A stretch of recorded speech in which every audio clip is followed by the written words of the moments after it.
Hello and welcome to the 23rd Scouching Report for the 2020 NHL Draft. Today we're going to be looking at Topi Niemelä from Kärpät Oulu in the Finnish Liiga. And from the outset of the season, Niemelä was a bit of a surprise to make Kärpät's men's team in the Liiga, where he spent the vast majority of the season. But Niemelä felt when he was at his best this year that he was more than ready for decent minutes in a men's league. And he certainly came out the other side of this year looking like one of the more surprisingly positive prospects available for the draft. So if you've never seen any scouting reports before, the way that we break down a prospect is we look at 5 separate categories.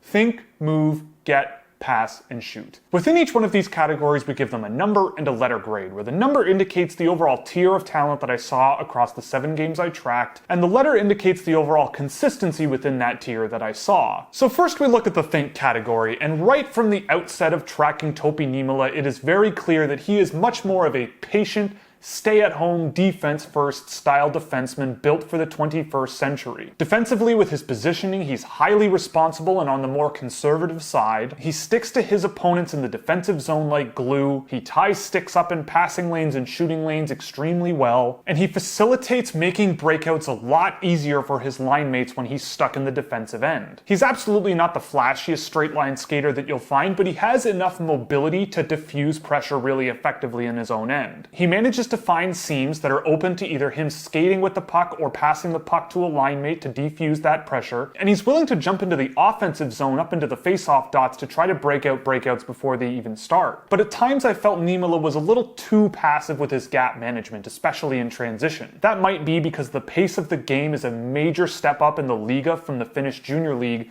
and Niemelä was a bit of a surprise to make his team out of camp. So while he might have been trying to play things a little safer, at times I felt he was a little bit too safe and relinquishing far too much open space in front of him. And it is still pretty clear that Niemelä is learning how to adjust to the pace and the strength of the men's game. Under pressure, there were times where I felt that he could make the panicky move and go off the glass and out of the defensive zone, or just hand possession back over to the opposing team. He could avoid actively looking for passing options and just go off the glass and out of the defensive zone, or he could take too long to commit to the decision that he sees in front of him. It just felt that Topi Niemelä, as he is right now, is not really a player you can trust with the puck, especially in the defensive zone on a shift-by-shift basis. But when he is on his game, he is a very reliable defensive player. He can break up breakouts coming his way, he's able to defuse pressure deep in the defensive zone, and for such a young player in a men's league, these are really promising qualities to see, even if it isn't every game. So in the think category, I'm giving Niemelä a 2C. There's definitely flashes of a real patient, defense-first style defenseman here, and that's a type of player that you definitely need on an NHL roster. But his game seems much more tailored to monitoring gaps and defusing pressure in the neutral zone and defensive zone,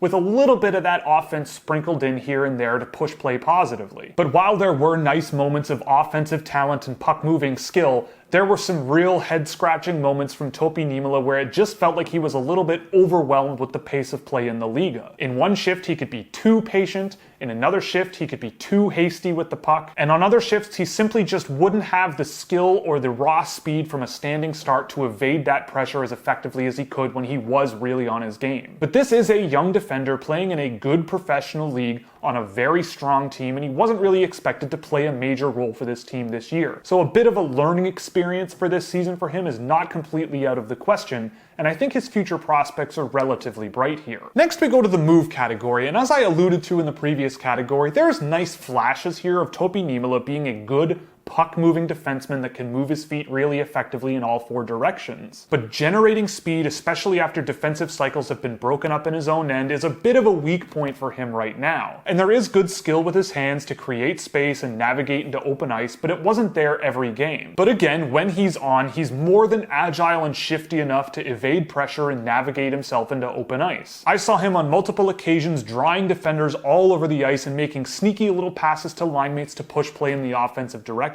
But there was still a little bit of inconsistency with his puck management. He'd be bobbling pucks around the ice here and there, and when it came to generating rushes offensively, it felt like there were too many times where he just couldn't get enough behind the puck to create those rushes with any kind of stability. He was turning pucks over a little bit too much in ugly ways that really could hang his team out to dry, which I felt was a pretty big reason why his shot attempt differentials were so poor. Generating those offensive rushes did seem to be a bit of a weak point for him as he is right now. So in the move category, category, I'm giving Niemelä a 2D. There's a lot of inconsistency here, but when he's on, he's on. When he's playing his game, he can use his feet and his hands really well to navigate into open ice, spot line mates in sneaky ways that you wouldn't expect out of him, and shift his body weight to confuse defenders and keep defensive systems on their toes. He has a really nice ability to cover ice to the left, right, and behind him, but his ability to generate forward speed is a little bit lacking, and I'd look for that to come a few steps in the coming years. And the downside is when he's off his game, it's pretty clear that he's off his game. If he can just raise the floor of his talent profile and gain a little bit more consistency with his fundamentals, I think there could be at the very least a rock-solid defensive defender here one day. He's got really good skill to evade defenders and open up space for himself or his line mates. He can be very creative with moving the puck around the ice, both with his passing and with his skating. And if he can corral pucks with more control and just play a little bit more of a calm game more often, I think there could be a decent player here down the road. Next we go to the get category, and for everything that I've said about inconsistency with Topi Niemelä, you have to remember that he is playing against men as a rookie and as a player that was not expected to be playing a role on his team this season. And to finish the season breaking up more than 50% of the transitions coming his way is pretty remarkable, even with all of the inconsistencies that he's shown. When he was on the ice, Kärpät only controlled 40% of the shot attempts, which on its surface is not very good. But of all of the defensemen that I've had a good sample of this season, nobody's team had as few shot attempts per 60 minutes as Topi Niemelä did when he was on the ice. Of all of the shot attempts that Kärpät took with him on the ice, he was taking 31% of them, which for a defenseman is outrageously high. But that's more of an effect of the forwards he was playing with being more unable to generate offensive chances themselves. And to tie everything back, the number of dangerous shot attempts against per 60 minutes that he faced was 7th amongst all defenders that I've tracked a decent sample of, and is actually lower in that metric than the defenseman that is likely to be called first in the draft this year, Jamie Drysdale, who was not playing against men. But going back to how he plays without the puck,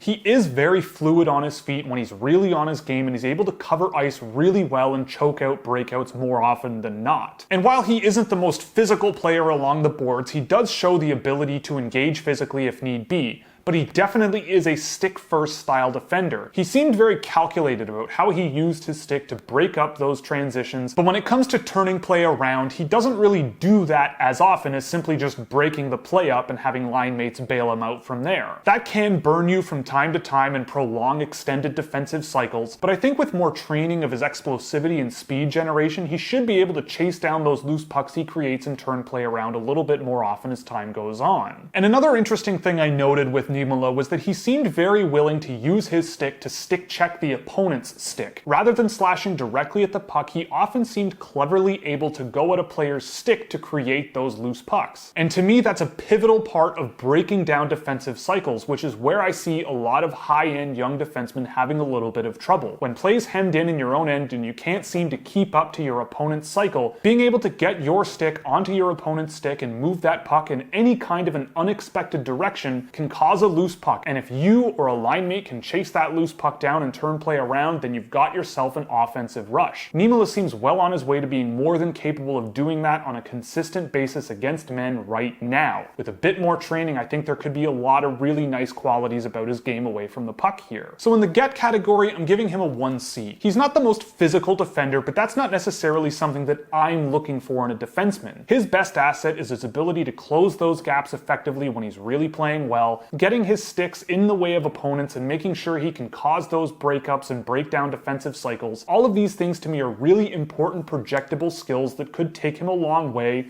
in terms of being at least a competent defensive player in the NHL. He's responsible positionally, breaks up more than 50% of transitions coming his way, and if he can bring up his level of speed generation ability and his puck skill and puck control, I think there could be a really interesting player when it comes to breaking up breakouts and turning play around offensively. But right now, I definitely see him as being one of the more competent and intelligent and calculated defensive defensemen available in the draft. Next, we go to the pass category, and this is where Topi Niemelä really doesn't show any kind of flash. He completed more than 80% of his pass attempts, which puts him in pretty rare company, but he mostly generated that percentage through not passing the puck as much as some other puck-moving defensemen I've tracked this year, with 79 attempts per 60 minutes at 5-on-5. In the 7 games I tracked as well, he had 0 dangerous pass attempts. So this isn't a defenseman that is passing the puck a tremendous amount, nor is he particularly aggressive in the offensive zone with his passing. Part of that might be the fault of the forwards he was playing with, but it's still something to note. And none of this is to say that anything in his game in this area is particularly poor. To me, it indicates that he doesn't move the puck unless he's pretty sure that he can connect on that pass, and more often than not, he connects. And for a smart defense-first defenseman, that's probably a pretty good trait to have. Playing with your hands and feet in conjunction to create and skate into open ice to find line mates is a really nice trait for a defenseman to have. And if Niemelä can combine that with his ability to wait for the right passing option to present itself,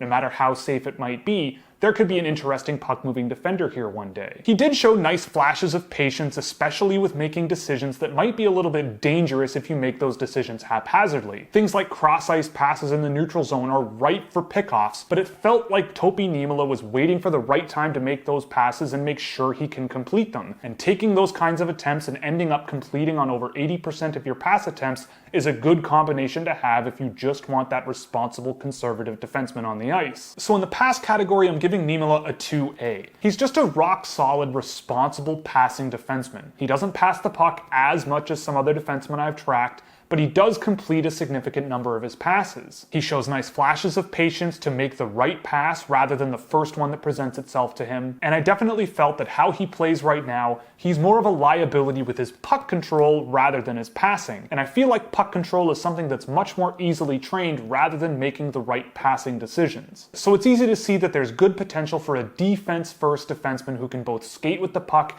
and pass it reliably. And beyond that, there's potential for more, but being reasonable, I feel like this is a player that you probably won't notice for all of the right reasons. Finally, we look at the shoot category, and again, it's hard for me to evaluate defensemen when it comes to shooting the puck, but Niemelä was 9th amongst defensemen in terms of total shot attempts per 60 minutes, and with just 2 shot attempts in the 7 games I tracked coming from medium danger, this is not a player that's often going to be jumping into the offensive zone looking to score a goal from a dangerous area. This is a player that seems to be much more comfortable being a puck controller away from the offensive zone, making simple little passing plays here and there, and really only shooting the puck if there's no one else that's left to shoot it. And the only defenseman that I have tracked this year that as a share of his team's shot attempts has taken a higher percentage of them himself, that would be Casper Puutio playing with the infamous Swift Current Broncos.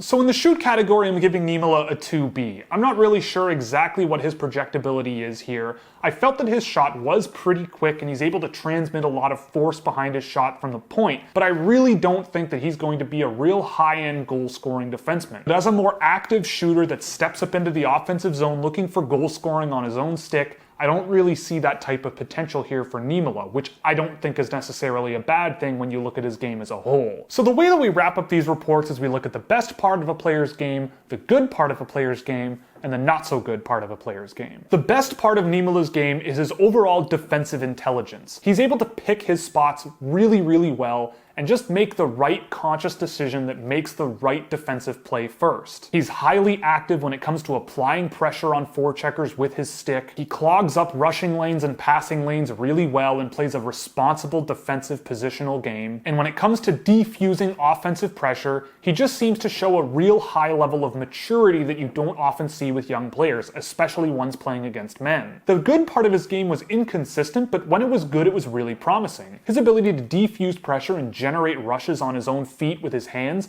was really nice to see when he was playing well. He was able to find open ice in the defensive zone really well, shift his weight to keep defensive systems guessing where he's going, and he's able to find his line mates around the ice in creative ways that push play positively. In the final 2 games I tracked this season, his ability to generate offensive controlled zone transitions with control was over 65%. Which for a defenseman playing against men is really remarkable. So there seems to be some growth in his game when it comes to generating offensive transitions and maintaining control. And a lot of that comes down to his ability to work with his feet and his hands to maneuver himself into open ice and find line mates. The not so good part really is the consistency in his puck skill. At his worst, it was really troubling to see the kinds of things that he was messing up. The fundamentals of the game, like corralling pucks and maintaining control when your feet are moving, were things that were inconsistent with Niemelä, and they will burn you if you're a defenseman one way or the other. It felt like Niemelä was a player that was a little bit overwhelmed from time to time, although not particularly often, or he was putting a lot of pressure on himself and gripping his stick a little bit too hard, and it seemed that far too often when he felt that there were no other options, he would just lose control of the play, whether it's passing it to an opponent in his own end,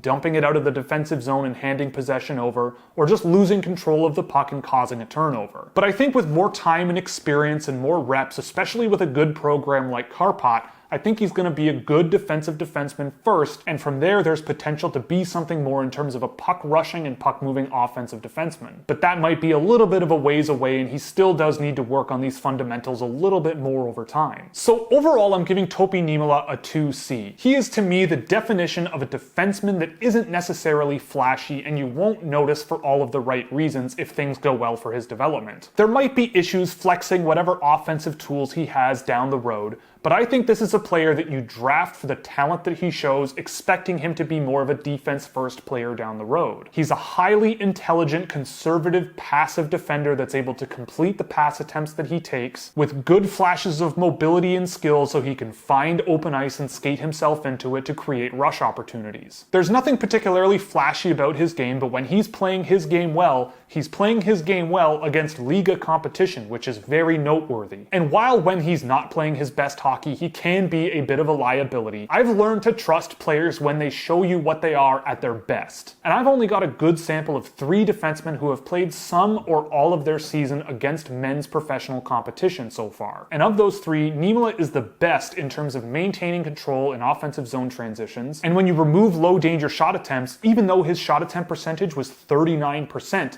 that's still also number 1 of the 3. In controlled offensive zone transitions per 60 minutes, he's also number 1 of the 3. So in some pretty important benchmarks for young defensemen playing against professionals, Niemelä leads the way in all of those categories. So with more experience should come more confidence, and if he can raise the floor of his talent a little bit over the next little while, there's no real reason for me not to think he should be at least a bottom pair NHL defenseman that is responsible in his own end and that you don't really notice for all of the right reasons. And there's definitely potential for him to be a decent penalty killer with his ability to cover the ice in all directions and flashes of puck skill that allow him to defuse pressure really intelligently and really effectively. And if you swing big on some really high-level offensive players in the first round of this year's draft, you could do far worse than picking up a player like Topi Niemelä to shore up your blue line down the road in the second round. So that's all for this Scouching Report. I hope you enjoyed. If you did, you can click all the buttons you see below me so you never miss another one. If you really liked it, you could subscribe on Patreon or here on YouTube as a member. As a subscriber, you get early access to videos, credits at the end of every video, access to exclusive data visualizations and data for hundreds of drafted and undrafted NHL prospects and plenty of other goodies. Or you could pick up some merchandise at the Scouchwear shop where 50% of all profits go to the Women's Sports Foundation. So that's all, and thanks for watching.